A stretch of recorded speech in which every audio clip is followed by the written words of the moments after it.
ಎಲ್ರಿಗೂ ನಮಸ್ಕಾರ ನಮ್ಮ ಅಡುಗೆ ಚಾನೆಲ್ಗೆ ಸ್ವಾಗತ. ಇವತ್ತಿನ ವಿಶೇಷ ಅಕ್ಕಿ ರೊಟ್ಟಿ ಮತ್ತು ಬದನೆಕಾಯಿ ಎಣ್ಣೆಗಾಯಿ ಅಥವಾ ಬದನೆಕಾಯಿ ಗೊಜ್ಜಿನ ರೆಸಿಪಿ ಟ್ರೈ ಮಾಡಿ ನೋಡಿ. ಎರಡೂ ರೆಸಿಪಿಗಳು ಸಖತ್ ಟೇಸ್ಟಿಯಾಗಿರುತ್ತೆ, ಎಲ್ಲರ ಫೇವ್ರೇಟ್ ರೆಸಿಪಿ ಕೂಡ. ಮೊದಲನೇ ರೆಸಿಪಿ ಅಕ್ಕಿ ರೊಟ್ಟಿನ ಯಾವ ರೀತಿಯಾಗಿ ಮಾಡ್ಕೊಳ್ಳೋದು ಅಂತ. ಮೊದಲನೇ ಸ್ಟೆಪ್ಪಲ್ಲಿ ಅಕ್ಕಿ ಹಿಟ್ಟನ್ನು ಉಕ್ಕರಿಸ್ಕೊಳ್ತಾ ಇದ್ದೀನಿ. 1 ಗ್ಲಾಸಷ್ಟು ನೀರನ್ನ ಕಾಯಕ್ಕೆ ಇಟ್ಕೊಂಡಿದ್ದೀನಿ. ನೀರು ಚೆನ್ನಾಗಿ ಕಾದಿದೆ, ಕುದೀತಾ ಇದೆ. ರುಚಿಗೆ ತಕ್ಕಷ್ಟು ಉಪ್ಪು, ಅಂದರೆ ಈ ನೀರಿಗೆ ಎಷ್ಟು ಅವಶ್ಯಕತೆ ಇದೆ ಅಷ್ಟು ಉಪ್ಪು. 1 ಗ್ಲಾಸಷ್ಟು ಅಕ್ಕಿ ಹಿಟ್ಟು, 1 ಗ್ಲಾಸಷ್ಟು ನೀರು, 1 ಗ್ಲಾಸಷ್ಟು ಅಕ್ಕಿ ಹಿಟ್ಟು. ಗ್ಯಾಸ್ ಸ್ಟವ್ನ ಲೋ ಫ್ಲೇಮಲ್ಲಿ ಇಟ್ಕೊಂಡು 1-2 ನಿಮಿಷ ಬೇಯಿಸ್ಕೋಬೇಕು. ಅಕ್ಕಿ ಹಿಟ್ಟನ್ನ ಹಾಕೊಂಡ್ಮೇಲೆ, ಅಕ್ಕಿ ಹಿಟ್ಟನ್ನು ನೀರಿನ ಪ್ರಪೋರ್ಷನ್ ಒಂದೊಂದ್ಸತಿ ಹಿಟ್ಟು ಮೇಲೆ ಕೂಡ ಡಿಪೆಂಡ್ ಆಗುತ್ತೆ.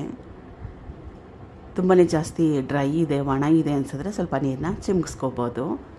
ಚೆನ್ನಾಗಿ ಕಲಿಸ್ಕೋಬೇಕು. ರಾಗಿ ಮುದ್ದೆಗೆಲ್ಲ ಯಾವ ರೀತಿ ತೊಳಸ್ತೀವಲ್ಲ ಹಿಟ್ಟನ್ನ, ಅದೇ ರೀತಿಯಾಗಿ. ಈಗ ಇದು ರೆಡಿಯಾಗಿದೆ. ಗ್ಯಾಸ್ ಸ್ಟವ್ನ ಆಫ್ ಮಾಡ್ಕೋಬೋದು. ಮೊದಲೇ ಹೇಳ್ದಂಗೆ ಅಕ್ಕಿ ಹಿಟ್ಟನ್ನ ಹಾಕೊಂಡ್ಮೇಲೆ 2-3 ನಿಮಿಷ ಬೇಯಿಸ್ಕೊಂಡಿದ್ದೆ.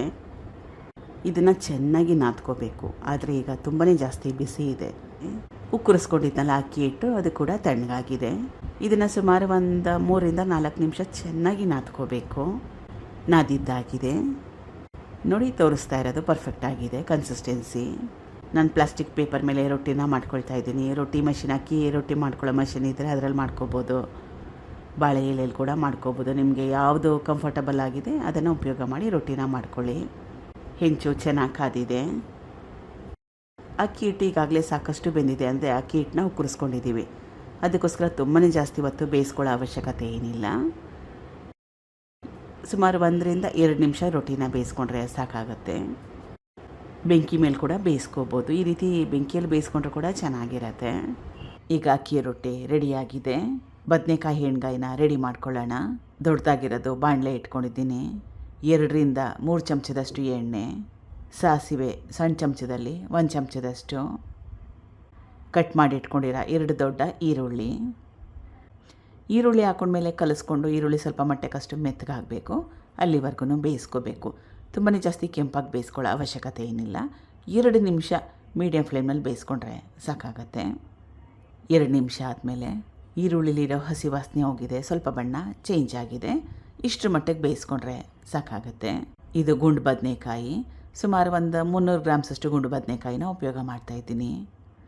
ಬದನೆಕಾಯಿ ಎಳೆದಿದ್ರೆ ಒಳ್ಳೆಯದು, ಚೆನ್ನಾಗಿರುತ್ತೆ, ಟೇಸ್ಟಿಯಾಗಿರುತ್ತೆ. ತೊಟ್ಟನ್ನ ತೆಗೆದು ಹಿಂದೆಗಡೆ ಈ ರೀತಿಯಾಗಿ ಕಟ್ ಮಾಡಿ ಉಪಯೋಗ ಮಾಡ್ತಾಯಿದ್ದೀನಿ. ಕಲಿಸ್ಕೋಬೇಕು. ಎಲ್ಲ ಬದನೆಕಾಯಲ್ಲೂ ಚೆನ್ನಾಗಿ ಎಣ್ಣೆ ಕೋಟಾಗೋ ಥರ ಚೆನ್ನಾಗಿ ಕಲಿಸ್ಕೋಬೇಕು. ಮುಚ್ಚಿಟ್ಟು ಸುಮಾರು 5-6 ನಿಮಿಷ ಬೇಯಿಸ್ಕೋಬೇಕು. ಅಷ್ಟರಲ್ಲಿ ಮತ್ತೊಂದು ಸ್ಟೆಪ್ ಇದೆ. ಮಿಕ್ಸಿ ಜಾರ್ ತೊಗೊಂಡಿದ್ದೀನಿ.